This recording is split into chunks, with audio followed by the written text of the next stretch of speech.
Hello, this is your host, Todd Lewis, the Praise of Fly podcast. Don't forget to like, share, and subscribe and hit the notification bell.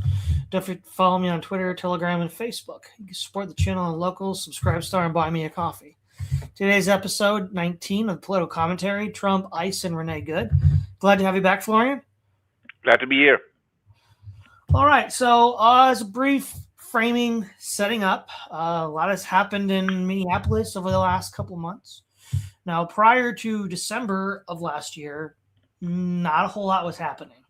December is when Operation Metro Surge was initiated by ICE, by Trump, with the purpose of, dealing with crime from illegal immigrant communities.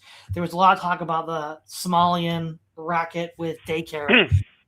Then there was, the other things like drug trafficking, so on and so on. And during this whole brouhaha, we've had January, the fatal shooting of Renee Good by an ICE agent who claimed that ICE agent Ross. And so the big controversy has been, was this justified? I watched a video on YouTube today that had three different videos from three different angles.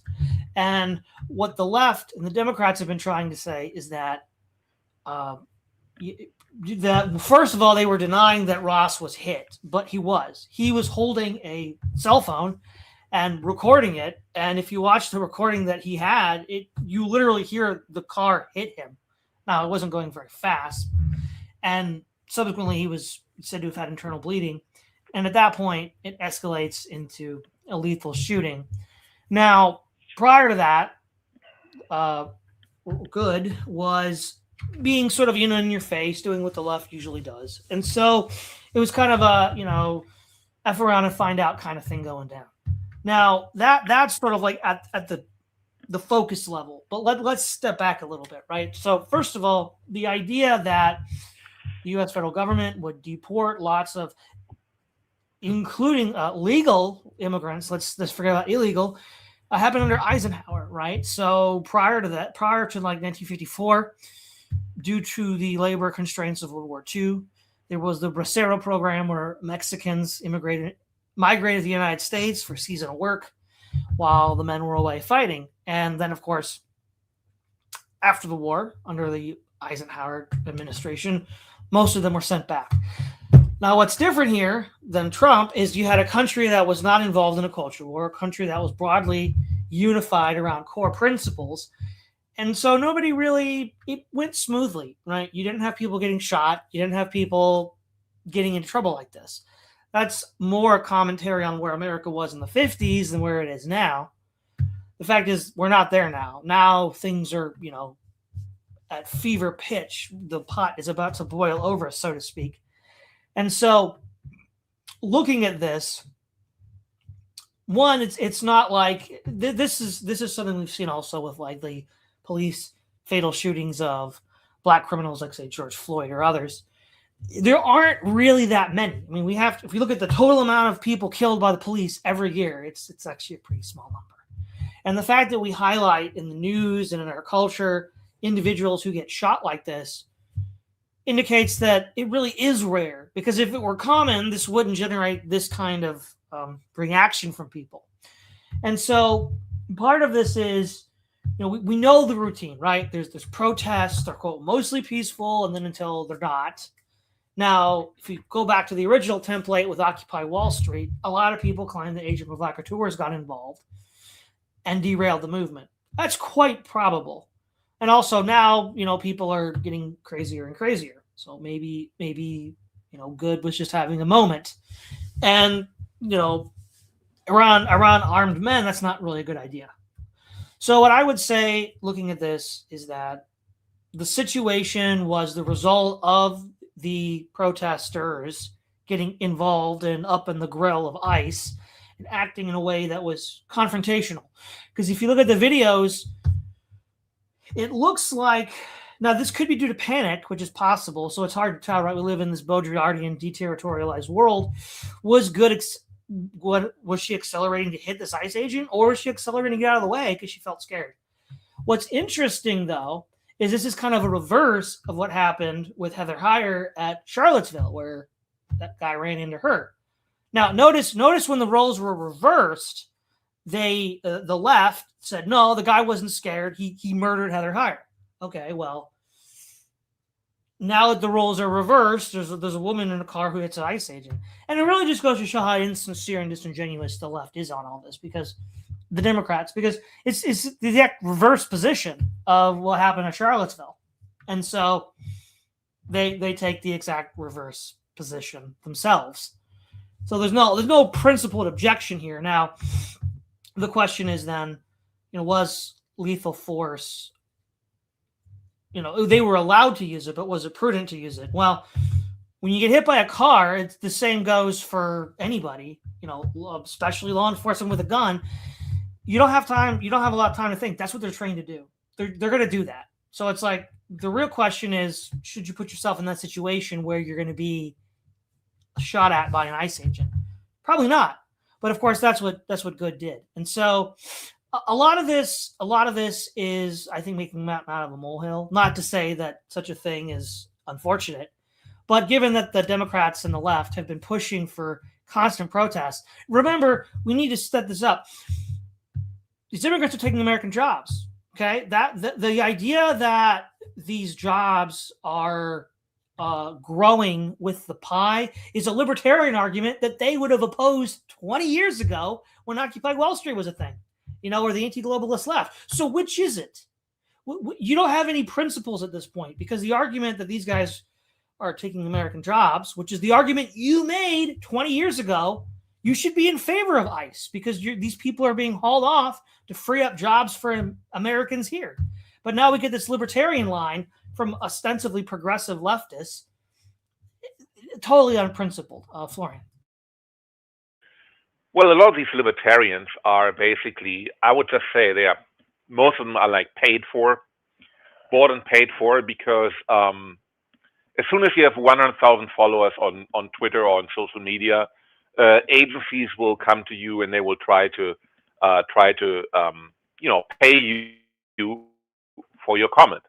And we see that with Joe Rogan, although he's probably not really directly paid because he has made enough FU money that he never needs to do it again.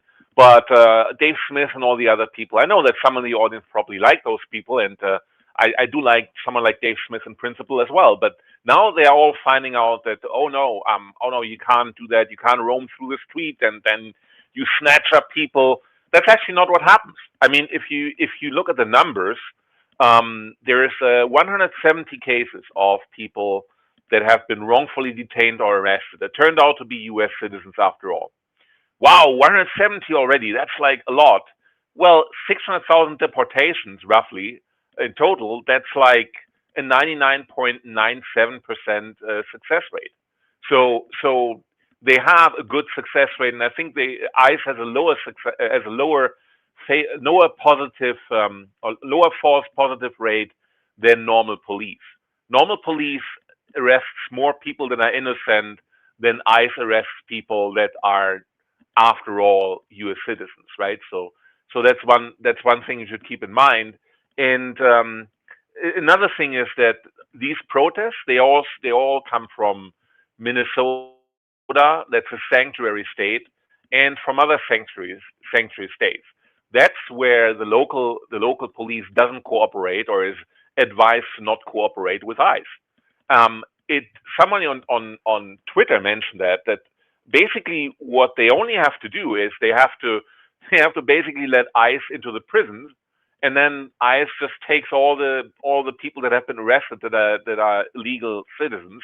They just take them, and that's that, right? It would be much safer, but thanks to the resistance of ICE on all levels in sanctuary states, ICE has to go in and basically, build an immigration deportation operation from scratch, and that becomes messy, of course, and that's one reason why you see these situations coming up in the first place. And the left also, and you alluded to that before, they play this "I didn't hit you" game, right? They goad people into violence. They basically, there was one video on Twitter I remember a couple of weeks ago, or maybe just a couple of days ago, They showed a protest where some guy in a MAGA hat was standing there, and then some women stood behind him, and she sprinkled stuff on his head. And then the police officer came and said, "Look, you can't do that." And she said, "No, I didn't assault him. I didn't assault him." And he says, "Yeah, I see you. If you're abstaining from that. If not, I have to arrest you. I don't want to do that, but I will do that." So basically, what she was after was like, needling the guy and hoping for an overreaction from him, right? But if those guys don't overreact and they just leave the premise, then the protester also has a win because she has basically pushed out an enemy force, right? So this like I didn't hit you tactic is like double bind. Either you overreact and look bad, or you leave and then the protesters get more power. So, and that's why they can also say, oh, Renee Good was just a legal observer or a community observer, however they call it, right? Yeah, she drove in there, she impeded the operation of ICE, and if you try that one time, go into a police operation that's running. There's like, let's say there's a traffic stop. Go up to the traffic stop and ask the police officer what's going on. He will very aggressively push you away, because if you get strangers involved, you have no idea what is happening. The situation can get out of control fast. That's why ICE and other police forces do not want to have people interfering with the operation. But that's exactly what she did, right? There was a video where, like, 5 minutes before the incident, she was seen in a car dancing around, and then she was just trying to needle them, and oh yeah, I'm leaving, don't worry, and you just know the next traffic stop she's in the way again, and so on and so forth, right? And then this time she thought she could get away with like almost being violent, almost being disruptor, and she drove recklessly towards the officer, and or maybe she even wanted to kill him. Maybe she said like, now these guys are getting it, or something like that. There are actually videos that you see where look at police officer Amy Caprio. That was a stop of some felons were stopped on the street, and they were in a car, and this police officer stood right in front of that car, same distance that Jonathan Ross stood in front of the car now, and the car accelerates toward her. She gets to give off one shot, and then she gets crushed underneath the Jeep. So it's very real danger that you get killed by a car. And there are other videos on YouTube where people just get sideswiped and they fly through the air a couple meters. I mean, you can break your neck with that, right? And somebody from the audience actually gave a very sad comment, and he said, I think Ardent Party, Soka City, yeah, he said my friend got backed over by a truck and died when he was a kid. The truck was probably doing about 10 kilometers per hour. They're heavy and can crush you, and I'm very sorry to hear that, Soka City, but that basically is another example of how cars are deadly weapons. We have only, where should he go, right? Should he go to the left or should he go to the right to go all the way of the car? He doesn't know, so the only thing he can do is basically shoot proportional force, because the car is a deadly weapon. So the police gun is also you can use deadly force to defend yourself against a deadly weapon. Well, you see, here's the MO of what a lot of the left does. There's procedures that law enforcement have, and of course there are targets that are not threats at all, and so non-lethal measures are taken. And then of course there are obvious threats in which they are authorized to use lethal force, and then there's the gray area. And the gray area is where a person could at any moment escalate through intent or accident. Let's say a car, right? Let's say it is an accident. Let's just say it's an accident. Why were you in the gray zone? Why were you in that space, which could very easily escalate to see that's the MO of the left. What they love to do is they love to get in, and you said sprinkling on that guy's head. They love to get into this gray zone where it's technically not, harming anybody. It's technically non-lethal yet, but they start acting in erratic ways, and then that creates a crisis of judgment for the law enforcement officer. Go ahead. Quick injection here. Her wife, I think Becca, her name, she basically said, there's one video where she said, I didn't know that we're using real bullets. So they basically assumed they can just needle the agents a little bit, and they were basically not aware of the deadliness of the situation in which they found themselves. Right. Okay. So we have a super chat that came in directly related to this by at Marconin for looks like it's 20 Canadian dollars. Thank you very much. Leftists without any self-awareness have argued that Chauvin conviction as a precedent in convicting officers to lifelong terms for performing what would have only recently been considered their basic duties. Again, another 10 Canadian dollars. Thank you, Marconin. The only perspective that matters is the perspective of the officer at the time. He used deadly force in response to a threat. Of course, this is the case. Any other approach is nonsense. And again, we have the footage from his phone camera, where you can actually hear the car impact. Like it's not something people can debate. You can hear it, and you can hear him then groan as a response. But I think here's an interesting pivot, right? The pivot here is, like you said, Florian, a lot of these people who we might call the agent provocateur, well, the patsies, are the dupes. They don't know that the gun isn't loaded in law enforcement.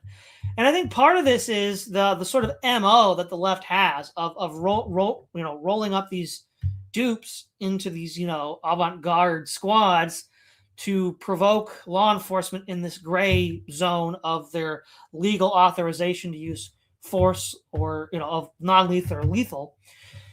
It's really on them, right? It's a strategy. It's a strategy to make law enforcement look bad, and this is a casualty, right?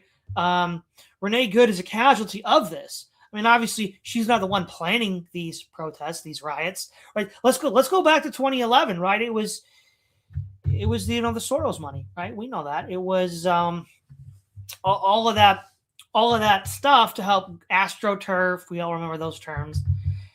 It's not as effective as it once was. I mean, 2011 was very effective, but in a lot of regards, I think we can construe Renee Good as a victim of this strategy. This is a part of a broader culture war strategy of the left to make law enforcement look bad. And this is just the casualty of it, because a lot of these people don't know, like you said, Florian. They just don't know. They're like, oh wow, I thought they were using rubber bullets or something.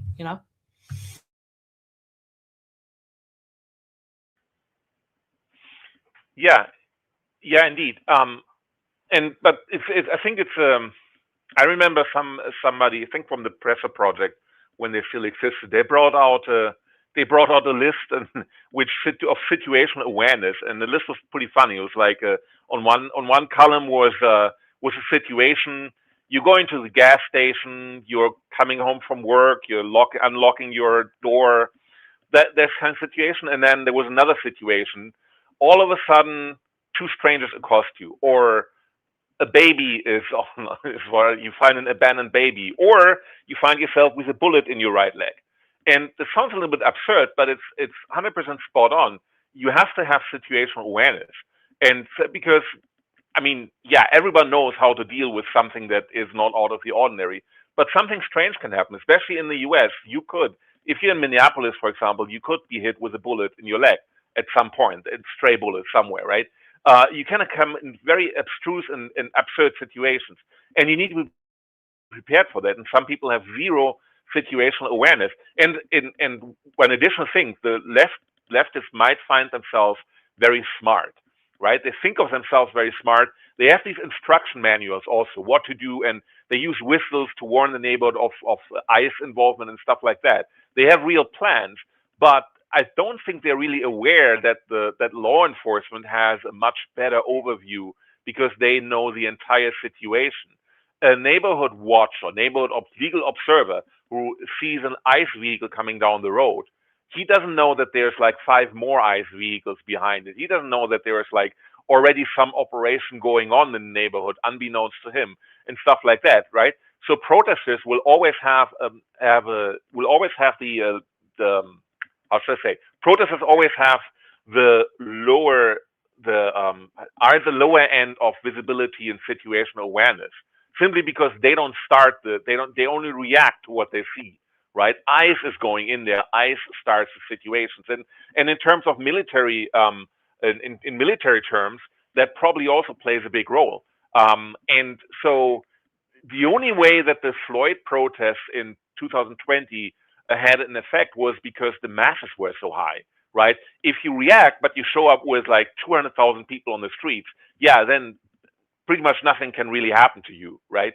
Um, but even then, you had some situation in the summer of Floyd where people were killed, right? Some people thought like, oh, they could loot this store, and they were killed by the store owner and stuff like that. You always have these small incidents. In these situations, you don't have as much situation awareness as the officer has, and people really need to keep that in mind. There was another video where today it was a like a street ramming. They were chasing a white van. You see from the first ICE vehicle, there's a van, and the van just goes past them and almost rams them and goes to the other part of the street. And then the ICE vehicle was going after him, but all of a sudden there were like four other ICE vehicles around the van and stopped him. Another example of ICE having more situational control than a single protester. Yeah. Now, prior to the stream, you had some graphs you wanted to show about this kind of strategy of organized protest. You want me to start showing those now? Okay. Let's go ahead and share screen here. Okay, here's the first one. So why don't you explain this to us, Florian? You're muted. Yeah. Right. So thank you very much. So this one, I did the graphics with ChatGPT. I just told the computer to just make a graphic out of the estimated people out on the streets during the summer of Floyd. And here we have the first graphic: estimated protesters per day. It's a lower bound, so it's probably more in all police-related protests after the George Floyd event, right? And you can see here on the 1st of June, it's like 150,000. Then you have another one. So we basically 300, 500,000 already here. And the next week, 250,000. It's probably about like a few more here. It's probably about like a million or more protesters on the street. And that was nationwide, actually. That was not just in Minnesota where Floyd also happened, right? So basically, you have a huge mobilization of people. More or less spontaneous in that size. I don't think that even Antifa can muster that many people to mobilize all at once. It was kind of a narrative that took hold, and then after certain critical mass, you get more people that think that's safe to go on the street and so on. So that's the first graphic. You want and the it second petered one out now? a little bit. Yeah, well, it petered out pretty quickly, right? It was like 2 weeks of big protests. But then something interesting happens here. When you look at the police-related protest events per day, you have like a lot, like in the first 2 weeks, and then you get a little bit here, a little bit there, another there. Like regularly every weekend, you had other Floyd protests across the U.S. So the first critical mass of people going out on the street overwhelmed the institutions. They didn't push back, and now you basically had an institutionalization of the Floyd protest, which the powers that be welcomed because they wanted to have like a sticky narrative against Trump, and that was ideal. Together with the uncertainty about COVID, which happened at the same year, that they wanted to have that. They wanted to have protest movements, and Trump didn't do much to push back against them, so they went on unabated. So that was a situation in 2020. And if you look at the situation now and ask yourself, well, will that be another summer of Floyd? I don't think so, because if you look at it, if you show the third graphic, do you have it? Oh, the third one. Yeah. Hold on. Yeah. There we go. Okay. Yeah, exactly. So this is what we have: 20,000 people, and then on the 11th of January, maybe 4,000, and then it's like 1,000, 2,000. Again, it's a lower bound, so maybe it's more, but it's basically 10% at most of what the Floyd protesters were. So this thing is kind of fizzling out. And I think the reason for that is multifold. For example, one reason why this doesn't take hold is that as I said before, or as we said before, the interplay between ICE and local police is only a problem in sanctuary states, right? So these clashes are basically restricted to sanctuary states. Then then you have basically it's winter versus summer, right? Winter people don't really want to go out. Maybe they go out immediately when it happens, but again, should I go again out this weekend? I don't think so. It's cold. Maybe it starts snowing again, so you don't want that. Also, people have protest fatigue. At one point, having those Floyd protests every weekend, at some point, people said enough, right? And after Joe Biden came to power, uh, these protests were shut down, and yeah, nothing much happened there. And I don't think people really want to go there. And also, and this may be a little sad, but George Floyd is, let's say, more of an ideal protest icon, right? Um, because first of all, you heard him directly. I can't breathe, and that makes a case for a very strong narrative that he was just murdered. You cannot make the narrative about, and I'm not saying he was murdered. I'm just saying the narrative was very strong. But you can also not easily make a narrative that the ICE agent acted as a cold-blooded murderer. That's just not what happened. Even if you look at several movies, there was a car careening towards that guy, right? Only the hardcore leftists will tell you that was cold-blooded murder. That's just no narrative that can come up. And why is that not coming up? Well, also, um, uh, you know, let's face it. I mean, George Floyd was black, and Renee is not black. So that's right there. She doesn't range as high on the victim Olympiad or victim hierarchy than a black person would. Yeah, hold on, Now, Florian. Though she was a lesbian, though. That that is that true. that puts her up there. That puts her up there.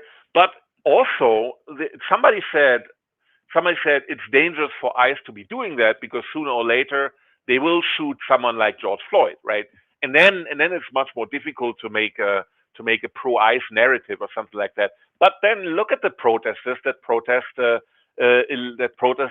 deportation of illegal immigrants.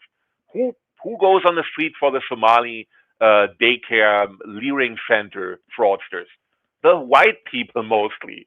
That's another irony. These protests against ICE, they're actually done by white people mostly. And actually the businesses that got burned down during the summer of Floyd, those were often hitting poor neighborhoods, black people also. Now you have basically in 2020 you had like you really inconvenienced some poor black folks in those communities. Then you burned down the only grocery store in that street, um, or you basically made they now have to take the bus to go to the next street to hold the next town to get their groceries and so on and so forth. You basically, I think, protest fatigue is larger among black people than it is among white people. That's my impression overall. Which this all together basically suppresses the development of a narrative.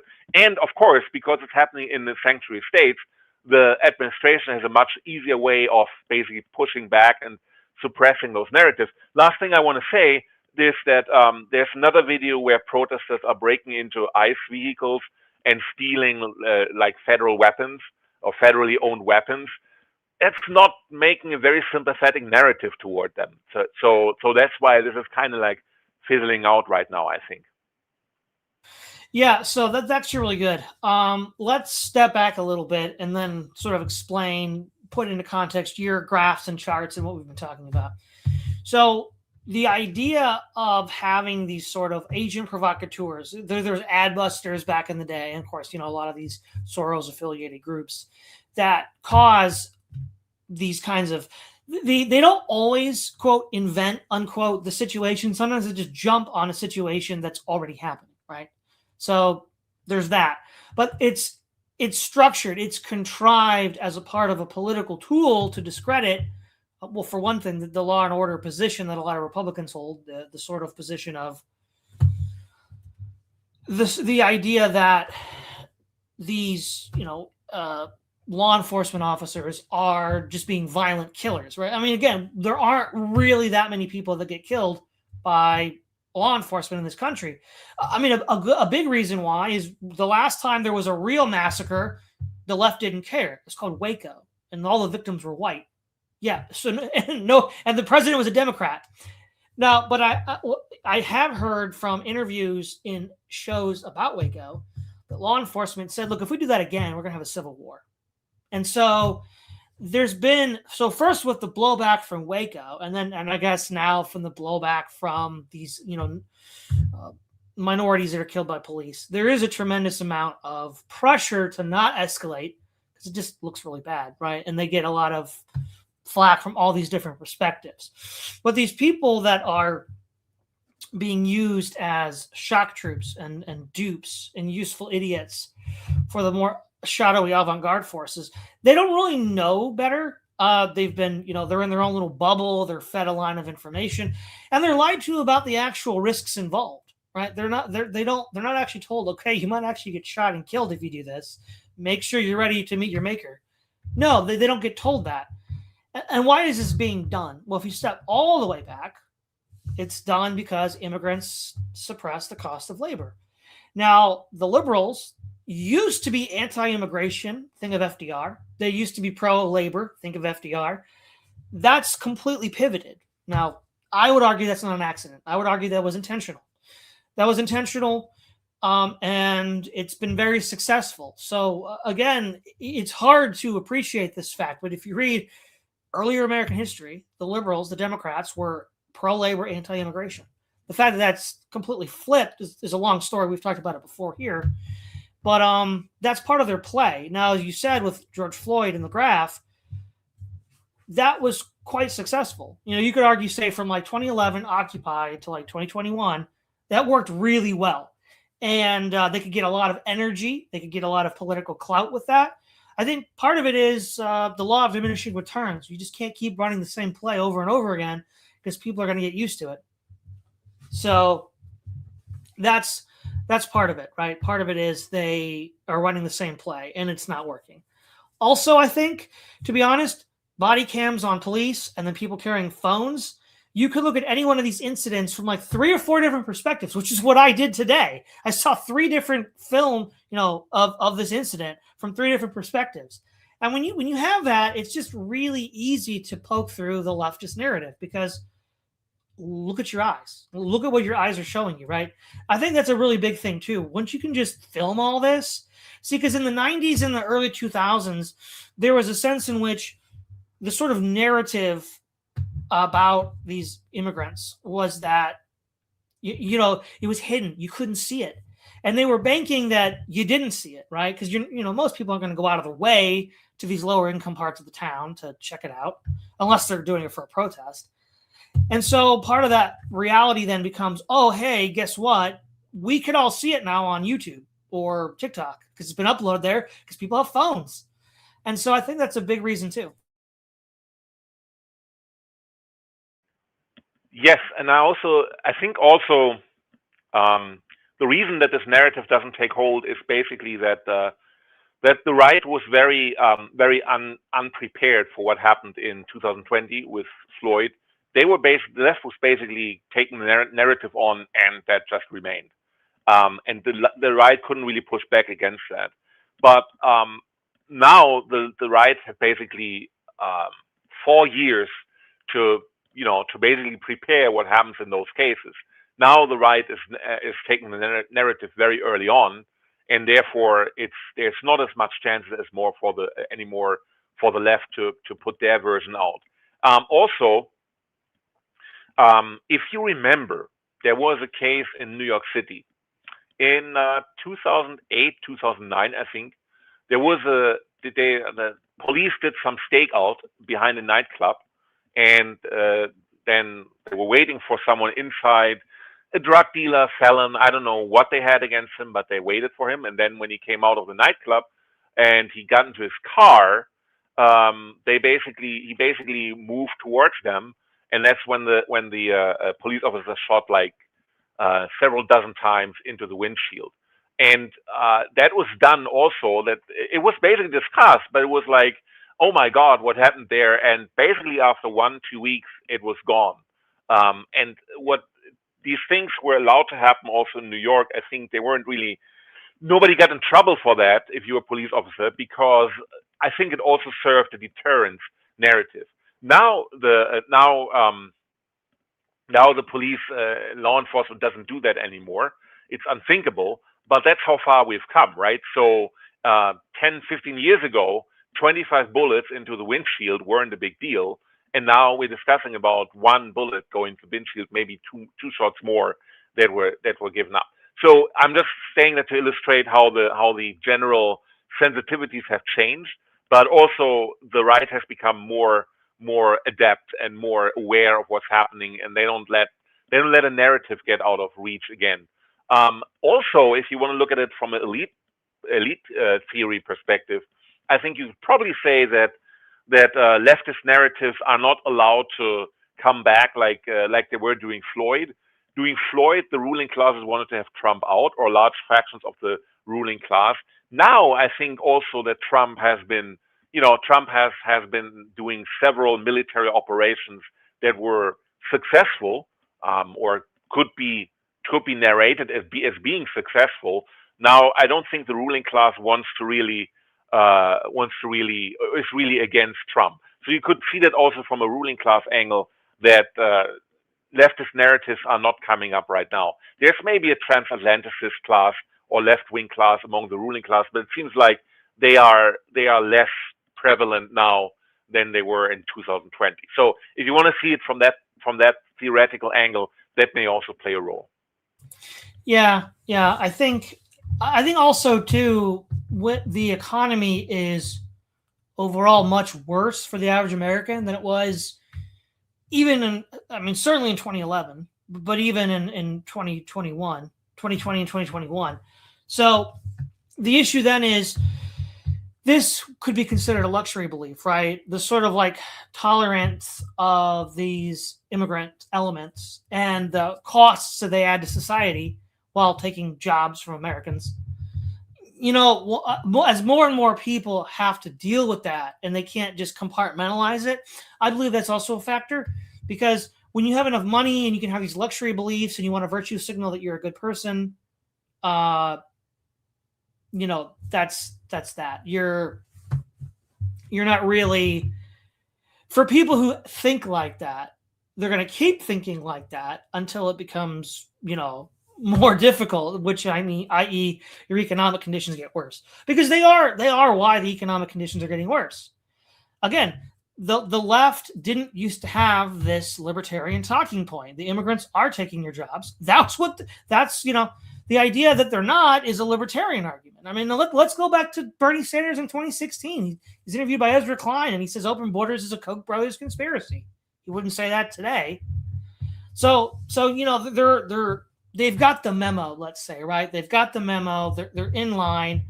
And so what this really is, and we need to say this, is it's the attempt of certain elements of the financial system who want to keep labor down, the cost of labor down, and also raise the unit cost of organizing up, because the more diverse the workforce is, the harder it is to organize. This is a part of their play to keep that happening, right? Because they want to moralize. They want to make it, this is racism against minorities, or this is that. No. It's really simple. It's depressing the cost of labor. That's all this is about. And someone like Renee Good had no idea that's what this was all about. And this is where there's this sort of like, what people are told they're doing by the agent provocateurs who work for these organizations is not what they're really doing. And in fact, it's absolutely essential that they don't know that's what they're doing, because if they did, it wouldn't work. Florian. Yeah, I agree.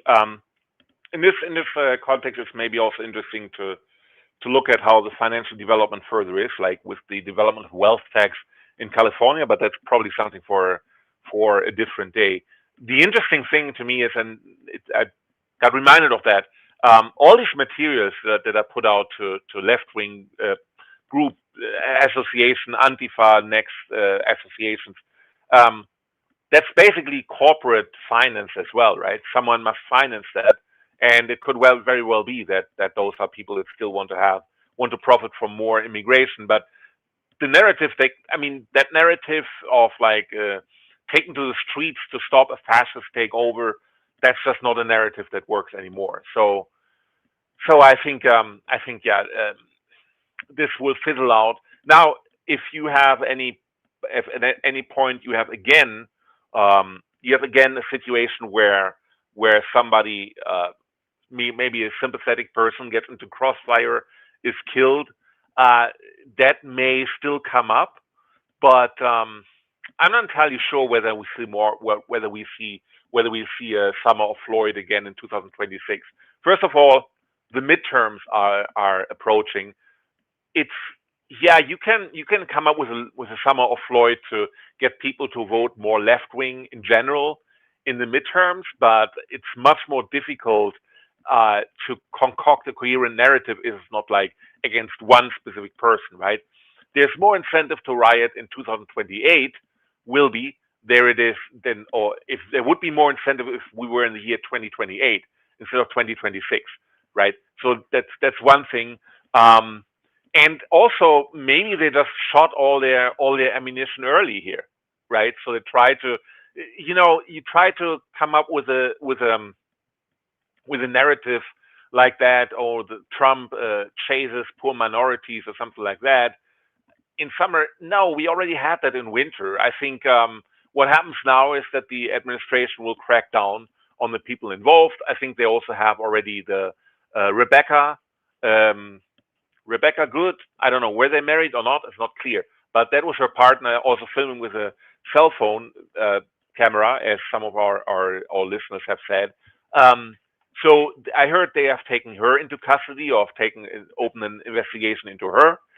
So they will basically crack down on this from many angles, and this will be a closer conversation that we will have over the next 2 3 months.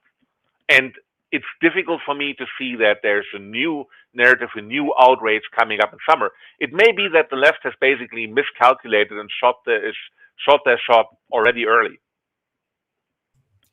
That is possible because there's another thing that's different that we haven't talked about yet from 2011, and then, well, of course, it was a Democratic president, but you know, and then again, 2021 was a Democratic president as well. But the thing that's different with Trump and his second term is that, unlike previous Republican presidents, he's willing to directly go for these people and fight them, right? And I think that's also, there's a sense that I get when you watch the reporting, when you watch the reactions, that they kind of can't believe he's actually standing up to them. He's actually doing this. Because I think for so long they're used to Republicans just rolling over, standing down, and of course many of them are libertarians and Wall Street conservatives, so they love immigration anyhow, right? They love that. That's their MO. So there's a sense in which I don't think they expected this kind of reaction, resistance, because it's focused, it's consistent over time. That's important. It's consistent over time, right? There's no indication that Trump's going to back down from his ICE policy of border sovereignty. And so the issue here that, cleaning up the corruption and the crime and all the other stuff that goes on. And again, I don't think they expected that to happen, because if you go all the way back to 1999 with the anti-globalist Black Bloc movement, a lot of these groups, it was kind of like street theater, basically. I mean, they didn't actually get anything done, the last 26 years, but we were used to getting away with a lot more, I think. And I think that's another thing. To use the Greg Boyd OODA loop example, observe, orient, decide, and act. The second orient is being disrupted. They're like, whoa, this isn't supposed to happen. And so that's leading to confusion. And that might also lead to the fact that, they don't have a unified response, as you've mentioned, Florian. There's something else interesting. Someone mentioned it on X today. I think it's very true. The right has been basically dominated by neocons and libertarians for quite some time now. So these people are more left wing in their outlook, or have moved more to the left. The neocons basically are together with neoliberals. They are against Trump, and the libertarian turn out to be also now more away from maybe not. Well, you would say the left wing is against immigration, but libertarians are basically more towards the ruling class, or more in favor of cheapening labor. Yeah. So there's a third group, or at least a third group in within the Republican Party, the American First people, and there's a way of them, or MAGA and American First, basically come out of this and build a new Republican Party that is more populist, but also in a more moderate sense, maybe not like anything goes libertarianism, not like elitist neoconservatism, but more like an America First, like a rational way, like things that make sense for people. That's a big chance actually for the Republican Party to grow out of this, right? So the Republicans must have an interest in suppressing or like pushing back against any narrative that ICE is evil and is like a new Gestapo or anything like that. And I think that's actually a good chance for the Republicans to start something new, like a party that makes sense or something like that, right? And actually, in fact, it's not just hearsay that I say the neocons libertarians have moved towards like to move towards the Democrats.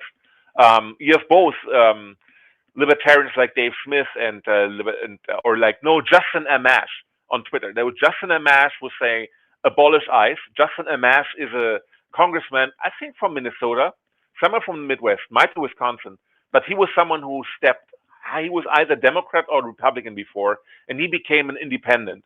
That was a big thing for a while in 2022, I think. And he does his own thing. He's like, you can say he's a libertarian. He said abolish ICE, and there was Bill Kristol also saying abolish ICE, and yeah, so you can basically say libertarians and neocons are basically very close to Democrats now. So the Republican Party is more or less free from those two groups. That's the blessing in disguise, maybe. Yeah. Now, as to your point about, maybe they played their hand and it didn't work. I mean, in one hand, it was, in one sense, you could argue it was too soon because it's too cold, right? As you already mentioned, Florian, people don't want to go out when it's, cold like this. But so that could be, one level. But I think on another level, though, it's been done before, right? People are starting to get wise to what this actually is and what it isn't, right? It's not. See what the left would do, and is that it would deterritorialize the picture. It would show you the cop pulling the gun and shooting the person and nothing else. That's it. And of course, well, that doesn't tell you anything. I mean, we don't know how that event unfolded to that point. Now, here's the thing: the left thrived on the fact that we didn't have footage a lot of times in the past to show the lead up to that fatal event. But now we do, because phones are ubiquitous and police have body cams. And so now we could have, 3 or 4, videos from different perspectives. And now we can see, oh, hey, here's like the 2-minute lead up that got this person killed and they were asking for it, right? See, in the 90s and in the early 2000s, you just didn't have that. And by the way, we didn't have that during Floyd either, right?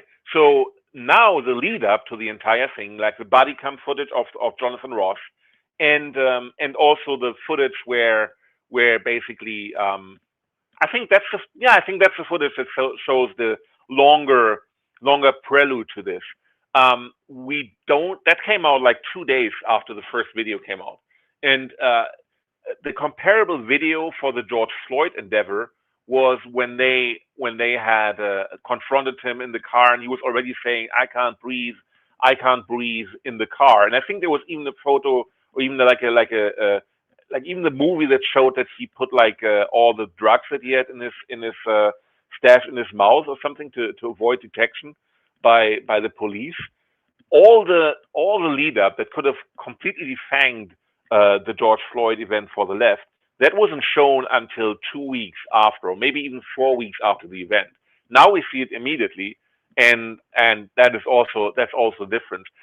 When I was still doing science, my thesis was about showing embryology movements during cell movements, during embryology, and you can't just have a snapshot. If you want to understand what's happening, you need to take entire movie of the whole thing. Or think about football. You just take a snapshot of a football field. You don't know what's really happening. It can look really bad for your side, can look really good for your side. But if you show what happened the 30 seconds before that photo and then afterwards, then right? That's what you always need to have movie footage, and we have that now very quickly. The only thing I could imagine throws a wrench into our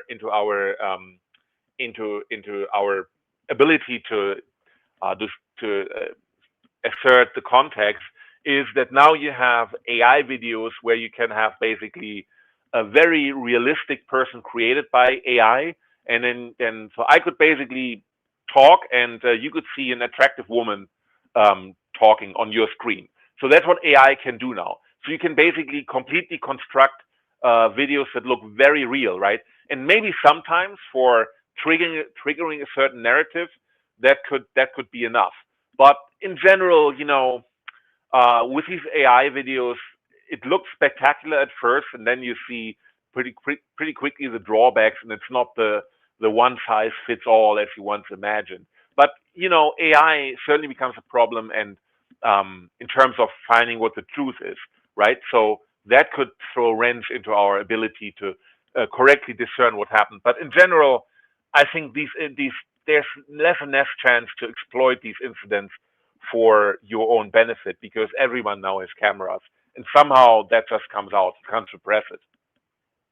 Yeah. So as we wrap up tonight's show, I think basically the lesson here is don't get involved in the agent provocateur activities that the left is offering that might be hazardous to your health.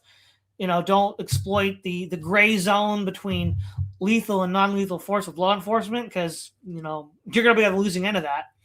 And then also the bigger picture here is that the people who set up these little people to take the fall or to get killed, they're the real villains here, because they're the ones that don't give them the whole picture. They're the ones that are feeding them a curated line of bull that isn't real, that then gets them arrested or killed. And it's like that's the real problem here.